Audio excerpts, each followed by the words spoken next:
Hello friends, this is professor Vikas Singh. Okay, हम लोग बात करने जा रहे हैं SYGC का। ठीक है दोस्तों, हम लोग बात कर रहे हैं जस्टिफाई द स्टेटमेंट्स। और अपने को जस्टिफाई करने के लिए आता है 4 मार्क के लिए 2 क्वेश्चंस आएंगे। तो वेरी क्विकली 15 to 20 मिनट्स में मैं आपको एक ओवरव्यू दे देता हूँ। आप इसके आंसर्स कैसे लिखोगे, ठीक है। कुछ एग्जांपल्स हम डिस्कस कर लेते हैं जो आने के चांसेस है वेरी क्विकली मैनर में। 15 to 20 मिनट्स में मैं सारे करा दूंगा गाइस, डू इट फास्ट एकदम। देखो, एक चीज समझ लो, जस्टिफाई द स्टेटमेंट में आप है ना, जो भी क्वेश्चंस आएगा ना, अपने ओन लैंग्वेज में जो भी लिखना है लिखो सर। चैप्टर से रिलेटेड जो भी पढ़ा है लिखो। पहली बात तो उसके कोई स्टैंडर्ड आंसर नहीं है, सबसे बड़ा प्रॉब्लम है बच्चे इसको रट्टा मारते हैं। इसके कोई स्टैंडर्ड आंसर नहीं है। जो भी आपको एग्जाम में पूछ दिया there is advantage of e business, तो आपने पढ़ा ही एडवांटेज, लिख दो सारे पॉइंटर। बस आपने जो पढ़ा वही लिखना है, उसको आपने शॉर्ट नोट में पढ़ा उसको आपको जस्टिफाई करके लिखना है। तो कुछ नया नहीं करना है। मैं क्या बोल रहा हूँ समझ रहा है? Let's start. चलो, मैं आपके सामने कुछ एग्जांपल डिस्कस कर रहा हूँ, डू इट फास्ट। आ जाइए बच्चा। तो यहाँ पे देखो लिखा है, cash can be withdrawn from the ATM at any time. Main point पे हम डिस्कस करें, cash can be withdrawn from ATM at any time. पहली बात तो ATM का फुल फॉर्म क्या है? Automated teller machine. उसको हम लोग properly known as any time money बोलते। ATM से आप कभी भी पैसे निकाल सकते हो, ठीक है। There is no specific limit for withdrawal of a cash from the ATM। आप ATM से कैश निकाल सकते हो, ठीक है। तो पहली बात तो मीनिंग बता देने, ATM का फुल फॉर्म क्या है, जनरल लैंग्वेज में ATM को क्या बोलते हैं, ATM से आप कैश निकाल सकते हो, ये सब लिख दिया। ATM is one of the important facility provided by bank to the saving account holder। जितने सेविंग अकाउंट होल्डर होता है सबको ATM मिलता है, सारे लोगों को ATM मिलता है। ATM कार्ड आपको रेलवे स्टेशन पे मिल जाएगा, शॉपिंग मॉल में मिल जाएगा, एयरपोर्ट पे मिल जाएगा, पोस्ट ऑफिस पे, कई बिजी स्टेट पे मिल जाएगा, ठीक है। ATM, जिसके पास ATM कार्ड होता है उसके पास कुछ कोड भी होता है, पिन नंबर होता है, वो पिन नंबर डाल के आप पैसे विड्रॉ कर सकते हो। बस यही सब लिख, ATM के बारे में लिखो ना सर। यहाँ पे देखो लिखा है, मैं जितना मार्क किया उतना ही पढ़ लो। ATM से आज के जमाने में कैश भी डिपॉजिट कर सकते हो, पैसा विड्रॉ कर सकते हो, बैलेंस चेक कर सकते हो। ATM जो होता है बच्चों 24/7 चलता है, 24/7। सही, रात को भी चलता है, संडे मंडे पब्लिक हॉलीडे भी चलता है। खलास, मैंने जितना मार्क करा के दिया आपको येलो में उतना ही पढ़ लो, बस उससे ज्यादा पढ़ने की जरूरत नहीं है। वेरी क्विकली मैं जस्ट एक आइडिया दे रहा हूँ आपको ATM में लिखना क्या है। चलो नेक्स्ट क्वेश्चन। आपको एग्जाम में क्वेश्चन आ सकता है, 2 ही क्वेश्चन आएगा जस्टिफाई द। इसे एक बार ठीक ठाक देख लेते हम लोग। एक क्वेश्चन है, current account suitable for businessman. क्या करंट अकाउंट, यस बोल देना ना, करंट अकाउंट बिजनेसमैन का ही होता है, ठीक है। करंट अकाउंट बिजनेसमैन का ही होता है। करंट अकाउंट पे आपको कोई भी ब्याज नहीं मिलता है। करंट अकाउंट पे रिस्ट्रिक्शन होता है, there is no restriction on withdrawal and deposit. आप करंट अकाउंट में कितने बार भी पैसा निकाल सकते हो, जमा कर सकते हो, इसमें ब्याज नहीं मिलता अपने को, ठीक है। और ये नॉर्मली बिजनेस के नाम पे ओपन होता है, ठीक है। करंट अकाउंट बिजनेस के नाम पे होता है, बिजनेसमैन का ही होता है। करंट अकाउंट में आपको OD फैसिलिटी मिलती है, मैंने मार्क किया उसका पढ़ लेना, ठीक है। आगे बढ़ते, जैसे एक आइडिया दे दे रहा हूं मैं, principle of indemnity not apply to life insurance. Sir what is indemnity? Indemnity का मतलब आपको गारंटी देना। इंश्योरेंस कंपनी आपको गारंटी देती है, भैया आपका जैसा स्ट्रक्चर है, अगर कुछ डिजास्टर हो गया हम फिर से वही पोजीशन पे लाके छोड़ेंगे। तो आपका जो दुकान है, आपका कोई शोरूम है, अगर कुछ आग में लग गई तो इंश्योरेंस कंपनी फिर से आपको वैसा बना के दे देगी, पैसा दे देगी, ठीक है। लेकिन मान लो सर आपके लाइफ में इंश्योरेंस कंपनी कभी गारंटी दे सकती है क्या? आग लगने के बाद फिर से आपको वैसे बना के रख देंगे? पुतला थोड़ी हो यार, आपको फिर से ऐसा बनाया जा सकता है क्या?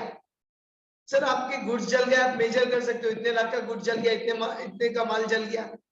लेकिन कभी आप समझ रहे हो, आप उसको मेजर कर सकते हो, बट ह्यूमन बॉडी को मेजर कर सकते हो क्या? मैंने अपना 10-20 लाख का इंश्योरेंस निकाला, मेरा हाथ टूट गया, मैं बता सकता हूँ कि हाथ का वैल्यू क्या है, मेरे पाँव का वैल्यू क्या है? तो याद रखना sir, principle of indemnity is not applicable to life insurance because we cannot measure any part of body in terms of money. हम एनी पार्ट ऑफ बॉडी को मनी में मेजर कर ही नहीं सकते, इसे प्रिंसिपल ऑफ इंश्योरेंस अप्लाई नहीं होता है। मैं क्या बोला बच्चा, समझा? वेरी क्लियर है? देखिए यहाँ पे लिखा भी है बच्चों, देखो यहाँ पे लिखा भी है, all insurance contract except the life insurance contract are the contract of indemnity. This is because loss due to death of individual cannot be expressed in the terms of money. इसमें सिंपल बोल देना, देखो आपका loss by fire, loss by marine आप पैसे में measure कर सकते हो, बट कहीं कुछ भी हो जाए हम लाइफ को पैसे में मेजर नहीं कर सकते राजा, हम लोग लाइफ को पैसे में मेजर नहीं कर सकते, we cannot measure life in terms of money. बच्चा समझा? वेरी क्लियर है, यही चीज दिख रहा है इसको, एक जस्ट एक आइडिया दे दे रहा हूं बच्चों में, आगे बढ़ते। उसके बाद वेयर हाउसिंग इज इम्पोर्टेंट। देखो मैंने प्रिंसिपल ऑफ इंडेमनिटी आपने बुक में जो पढ़ा है ना वही एक्सप्लेनेशन इधर लिख दो, इसे मैं ज्यादा रीड नहीं कर रहा हूँ, आपको एक आइडिया दे दे रहा हूँ, ऐसे क्वेश्चन आ सकते हैं जस्टिफाई द स्टेटमेंट में, ठीक है। Next one, warehousing is important, yes warehousing जरूरी है, वेयर हाउस मतलब गोडाउन, वेयर हाउस जरूरी है कि नहीं बच्चों? जरूरी है। वेयर हाउस अगर आपके पास होगा तो माल को स्टोर कर सकते हो, क्योंकि नॉर्मली क्या होता है प्रोडक्शन पूरे साल भर होता है लेकिन बिकता 2-4 महीने ही, ऐसा भी बहुत सारे प्रोडक्ट होते हैं पूरे साल भर बनता है बिकता 5-6 महीना 2-3 महीना, तो उसको रखने के लिए आपके पास वेयर हाउस होना जरूरी है। Yes there should be warehouse because there is a time gap between the date of production and date of consumption, तो उसके बीच में वेयर हाउस होना जरूरी है। तो पहले तो वेयर हाउस का मतलब बता देना, warehouse generally used to denote all those activity which are connected with the storing of goods in a godown और warehouse. In modern days, there is a time gap between the production of goods and their distribution. ठीक है, जैसे agricultural goods, rice, sugar, spice are the seasonal but consumed throughout the year. Sir ये seasonal but consumed throughout the year, इसे warehouse होना जरूरी है क्योंकि आपको large quantity प्रिजर्व, जैसे राइस हो गया अभी उगता है वो 2-4-5 महीने लेकिन पूरा साल भर कंज्यूम होता है, या शुगर ये पूरे साल भर कंज्यूम होते हैं लेकिन इसका खेती करने का टाइम होता है, तो आपको प्रोड्यूस करने के बाद इसको स्टोर करने के लिए तो जगह चाहिए। आपको पेरिशेबल गुड्स जैसे एग हो गया, मीट हो गया, बटर हो गया, फ्रूट हो गया, वेजिटेबल, इसको रखने के भी कोल्ड स्टोरेज चाहिए। Warehouse play the important role in the price stabilization. अगर मान लो मार्केट में कोई चीज का शॉर्टेज हो गया, प्राइस बढ़ने लगता है, तो गवर्नमेंट क्या करती है अपने गोडाउन से बहुत सारा स्टॉक बाहर निकालती है, इसे फिर से प्राइस क्या हो जाता है, स्टेबल हो जाता है। तो वेयर हाउस कहीं ना कहीं वेरी इंपॉर्टेंट है गाइस। तो ये चैप्टर नंबर 4 के मैंने इंपॉर्टेंट जस्टिफाई करा दिए। अब हम देख लेते हैं चैप्टर नंबर 5 के, हम चैप्टर नंबर 5 के एमसीक्यू जस्टिफाई देख लेते हैं। सर मैंने ऑलरेडी चैप्टर नंबर 1 और 2 का भी अपलोड किया हुआ है। Emerging modes of business, next one, it is easy to setup the e business compare to traditional business. क्या ई बिजनेस सेटअप करना आसान है कंपेयर टू ट्रेडिशनल बिजनेस? जी हाँ, ई बिजनेस चालू करना काफी आसान है compare to traditional business, because e business में आपको उतने कॉस्ट नहीं जाते। देखो हम लोग ने एडवांटेज जो पढ़ा है ना, एडवांटेज ऑफ ई बिजनेस छाप देना है सर, हमने एडवांटेज ऑफ ई बिजनेस पढ़ा है ना, इधर छाप देना, सिंपल सा बात कर रहा हूँ सर, आपको ये फिर 2 बार पढ़ने की जरूरत नहीं है, अपने एडवांटेज ऑफ ई बिजनेस छाप दो। देखो ई बिजनेस का it is easy to start the traditional business, yes because एक तो पहला तो बोल देना भैया आपको फिजिकल स्टोर मेंटेन करने की जरूरत नहीं पड़ती है, यहाँ पे स्टार्टअप कॉस्ट भी काफी कम होता है, कोई लीगल फॉर्मेलिटी करने की खास जरूरत नहीं पड़ती है, पूरा बिजनेस इंटरनेट के थ्रू चलता है, ठीक है। आपको लार्ज स्टॉक मेंटेन करने की जरूरत नहीं है, आपको हाई फाई शोरूम बनाने की जरूरत नहीं है, आपको स्टाफ रखने की जरूरत नहीं है, ठीक है। ये स्टोर ऑनलाइन 24/7 चलता है, गवर्नमेंट सपोर्ट करता है, डिजिटल आपको राइट, ग्लोबलाइज बिजनेस है, पेपर कम वेस्टेज होता है। आपने जो भी एडवांटेज पढ़ा है ना गवर्नमेंट बुक से वो यहाँ पे लिख देना, इसलिए मैंने इसको रीड नहीं किया, बस आपको मैं एक क्वेश्चन का आइडिया दे रहा हूँ एक क्वेश्चन कैसे आ सकते हैं। Next one, e-business allow the user to work across the globe in any field. yes yes सही बात है, e-business सर बिजनेस e-business देखो, e-business allow the user to work across the globe in any field. yes, e-business की वजह से आप पूरे world में अपना बिजनेस कर सकते हो, क्योंकि जो भी बिजनेस है इंटरनेट के थ्रू चलता है। तो यहाँ पे देखो लिखा है e-business is a electronic business may be defined as an application of information technology support all the business activity of business. It involves buying, selling, chain management, order processing, online payment, सारा चीज आप electronically internet के through manage कर सकते हो। In order to bring the business owner must have internet presence. सही बात है, आपके पास इंटरनेट होना चाहिए। अगर आपको ग्लोबल में बिजनेस करना है, पूरी दुनिया में बिजनेस करना है, तो आप इंटरनेट के थ्रू आराम से कर सकते हो। उसके लिए आपके पास इंटरनेट होना चाहिए। स्पीडी कम्युनिकेशन, इंटरनेट के थ्रू आप वेरी क्विकली कम्युनिकेट कर सकते हो। हाँ, फेस टू फेस इंटरनेट नहीं होगा बट कर सकते हो। Once the owner of a business acquires the electronic means of contract, he may sell the goods. अब इंटरनेट और सब स्टेबल कर दिए, तो आप जो भी बाइंग सेलिंग सारा चीज इंटरनेट के थ्रू कर सकते हो। मतलब इन सब पूरा बिजनेस इंटरनेट के थ्रू कर सकते हो, जैसे अमेजोन फ्लिपकार्ट जो कर रहे लोग। इतना इंपॉर्टेंट नहीं था बट एक बार देख लेना।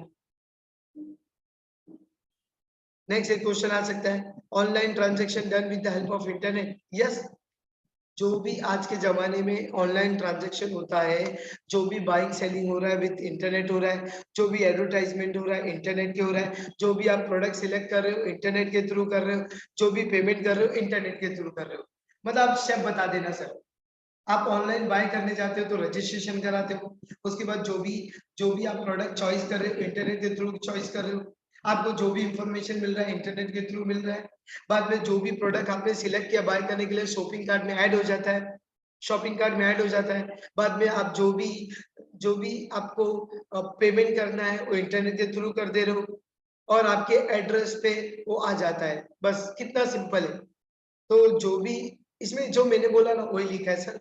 मैंने आपको जो बोला ना बच्चों वही लिखा है, कुछ और नहीं लिखा है मेरे दोस्तों। जो मैंने आपको बोला वही लिखा है, एक बार आप देख लेना। नेक्स्ट आ जाओ, social responsibility of business, role of media of major influence on the business organization. क्या मीडिया का काफी इंपॉर्टेंट रोल है बिजनेस? यस, देखो, active media play the crucial role in the life of people. तो internet reach the social media common peoples come very become easy. इतना कुछ important नहीं but एक बार देख लेना। Media efficiently disperse any information, wrong policy, unfair trade practice और business organization very fast to the public at large. Media is a vibrant and active. Sir media कोई भी इंफॉर्मेशन को एक प्लेस से दूसरे प्लेस पे, एक कॉर्नर से दूसरे कॉर्नर पे वेरी क्विकली पहुंचाने का काम कौन करता है? Media. So the media play the very important role. उसके बाद एक क्वेश्चन है इधर देखो, media connect the people. Media very mass network of peoples को कनेक्ट करता है। मीडिया से आप कैसे कनेक्ट कर सकते हो? Newspaper, radio, internet, social media, Facebook, सब लिख देना क्लास। नेक्स्ट वन, एक क्वेश्चन इंपॉर्टेंट है, एग्जाम में आ सकता है मेरे दोस्तों। Business allow the worker in participation of management. Business should allow the worker in participation of management. क्या बिजनेस अलाउ करता है वर्कर को? तो बोल यस। वर्कर देखो, कोई भी कंपनी में जो वर्कर होते हैं ना बच्चों, they are the real pillars of the organization. कोई भी ऑर्गेनाइजेशन उनके एम्प्लॉय वर्कर के ऊपर ही चलता है। तो worker are the real architecture success in of any business unit. ठीक है, the success and failure of business organization greater extent depend upon the support and participant of employ. ठीक है, इससे कोई भी ऑर्गेनाइजेशन में वर्कर का पार्टिसिपेशन वेरी इंपॉर्टेंट है। वर्कर का सजेशन लेना, cost saving, quality circle, profit sharing, worker का राय लेना, उसे प्रॉफिट शेयरिंग, ये सब बहुत जरूरी है sir. When the worker are the given opportunity to participate in management, it will be raise their morale. ठीक है, और वर्कर को देखो, आप वेरी सिंपल सर, आपका एक ऑर्गेनाइजेशन, आप वर्कर से राय मांगो ना। आपकी कंपनी को कौन चला रहा है? वर्कर। मशीन कौन चला रहा है? वर्कर। तो वर्कर से सजेशन मांगो, वर्कर से उसको पूछो क्या होगा, वर्कर को भी प्राउड फील होगा। आप मीटिंग अटेंड करो, मीटिंग में वर्कर का पार्टिसिपेट करो। कंपनी इतना कमा रही है, थोड़ा सा निकाल के वर्कर को प्रॉफिट शेयर कर दो, तो वर्कर को भी कुछ लगता है। तो business should allow the participation in the management. Worker को पार्टिसिपेशन करना चाहिए, उसे वर्कर का मोराले बढ़ता है, कॉन्फिडेंस बढ़ता है, वर्कर को भी लगता है मैं भी कुछ हूँ। देखो, जितना मैंने ब्लू येलो में मार्क करके दिया उतना भी पढ़ लोगे मोर देन इनफ है। Worker participation in management able the organization to will the confidence of employ. ठीक है, बहुत जरूरी है।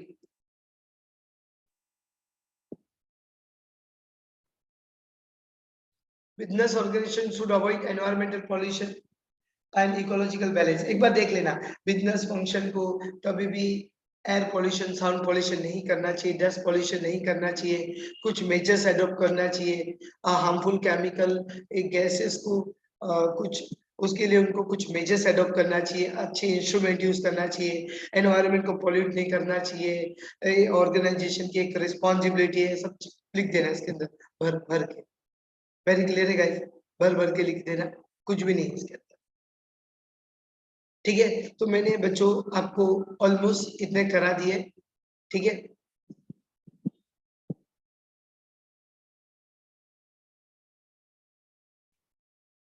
चैप्टर नंबर 7 और 8 का मैं नेक्स्ट वीडियो में बना देता हूँ, छोटा छोटा वीडियो बना रहा हूँ। ठीक है बच्चों, तो मैंने चैप्टर नंबर 1 2 करा दिया, 5 6 करा दिया।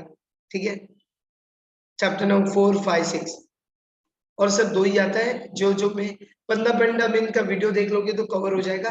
मैं जो बोल रहा हूँ सुन लो ध्यान से, क्लास मैं आगे रिपीट कर रहा हूँ। जस्टिफाई अपने ओन लैंग्वेज में लिखना होता है, जो आपने पढ़ाई किया, कुछ रट्टा मारने की गरज नहीं है। ठीक है सर, कुछ और आपको चाहिए तो आप बोल दीजिए, मैं ट्राई करूंगा अपलोड कर देने के लिए जल्दी से जल्दी। आपको कुछ और रिक्वायरमेंट है तो बोल दीजिएगा। Thank you so much, God bless you everyone, God bless you, bye friends.